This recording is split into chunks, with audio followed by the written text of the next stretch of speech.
আসসালামু আলাইকুম ওয়া রাহমাতুল্লাহি ওয়া বারাকাতুহু। মিনিটস টু লার্নের আমাদের অ্যারাবিক লার্নিং সিরিজে আপনাদের সকলকে জানাচ্ছি স্বাগতম।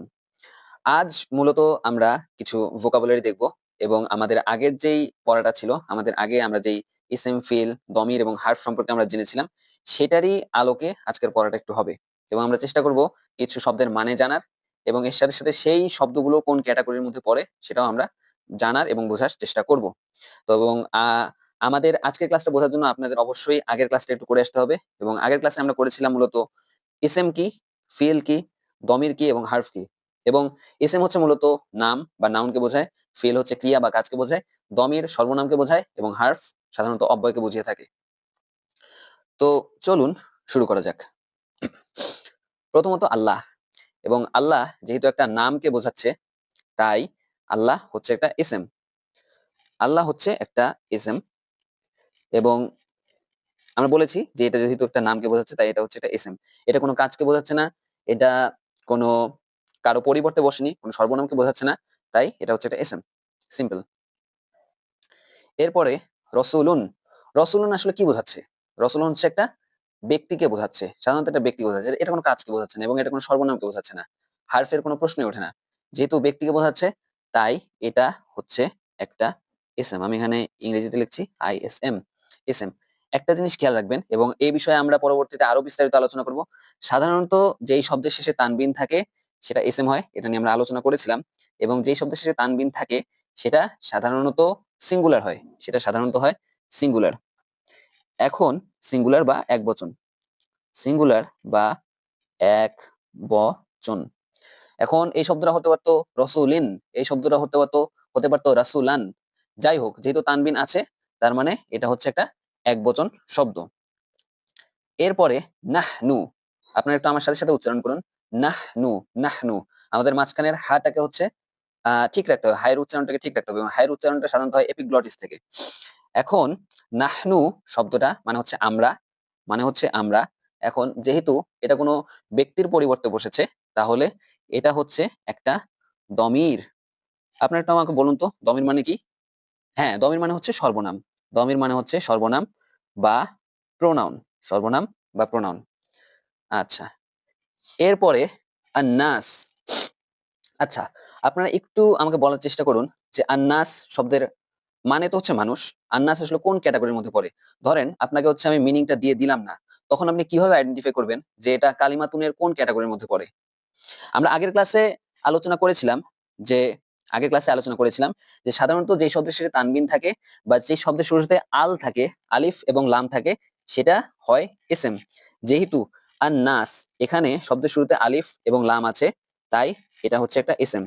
এটা মাথায় রাখবেন যে আলিফ এবং লাম সাধারণত হচ্ছে ইংরেজিতে দা শব্দটাকে বুঝিয়ে থাকে। এরপরের শব্দটি হচ্ছে জামাআ। এরপরের শব্দটি হচ্ছে জামাআ। এখন আপনারা একটু চেষ্টা করেন এই জিনিসটা বোঝার জন্য যে এটা, এই শব্দটার মানে তো হচ্ছে হি গ্যাদার্ড। এটা আসলে কোন ক্যাটাগরির মধ্যে পড়তে পারে?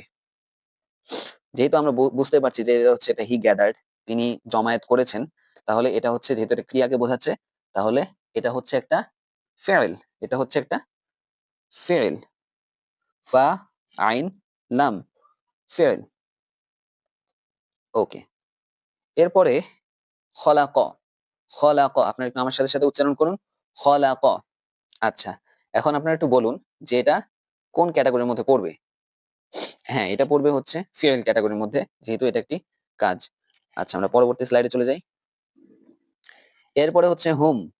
হুম শব্দটার অর্থ হচ্ছে তারা এবং এটা সাধারণত হচ্ছে সাবজেক্ট ফর্মে বসে থাকে। হুম, এটা হচ্ছে তারা। এখন এটা যেহেতু কোনো একটা ইসমের পরিবর্তে বসেছে, কোনো একটা নাউনের পরিবর্তে বসেছে, তাই এটা হবে একটা প্রোনাউন, অর্থাৎ এটা হবে একটা দমির। দমির। আচ্ছা, এরপরে হচ্ছে হু। হু। এখন হু শব্দটা হচ্ছে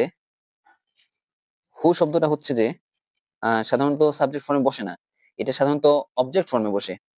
আমরা যখন বলবো হচ্ছে হুয়া, আরবিতে আরেকটা শব্দ আছে হুয়া, অর্থাৎ হা পেশ ওয়াও জবর হুয়া।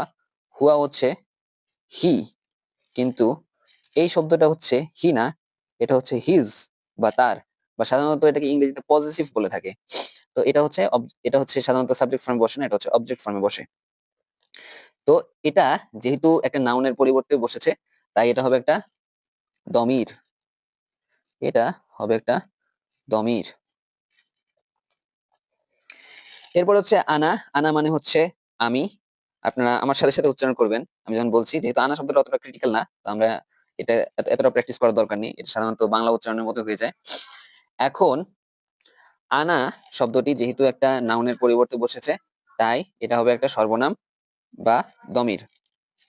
এটা হবে একটা সর্বনাম বা দমির।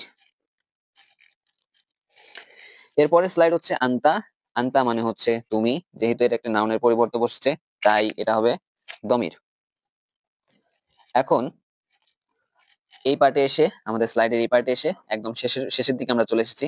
আপনারা চেষ্টা করবেন আমাদের এখানে যে 6টা শব্দ আছে, এই 6টা শব্দ আপনারা একটু এদের মিনিং গুলোকে আইডেন্টিফাই করার, এবং এই শব্দগুলো 4 ক্যাটাগরির কোন ক্যাটাগরির মধ্যে পড়ে সেটাও আপনারা আইডেন্টিফাই করবেন। আমরা এই 6টা শব্দ অলরেডি পড়ে এসেছি, আমি একবার আপনার জন্য পড়ে দিচ্ছি। প্রথমটা হচ্ছে হু। আহ প্রথমটা হচ্ছে হু। হু আমরা একটু আগে পড়ে এসেছি। এরপর হচ্ছে আনতুম। এরপর হচ্ছে যে আনা। এরপর হচ্ছে নাহনু। এরপর হচ্ছে আন্তা। এরপর হচ্ছে আন্নাস। তবে এগুলোর মধ্যে একটা শব্দ আপনাদেরকে পড়ানো হয়নি, সেটা হচ্ছে আন্তুম।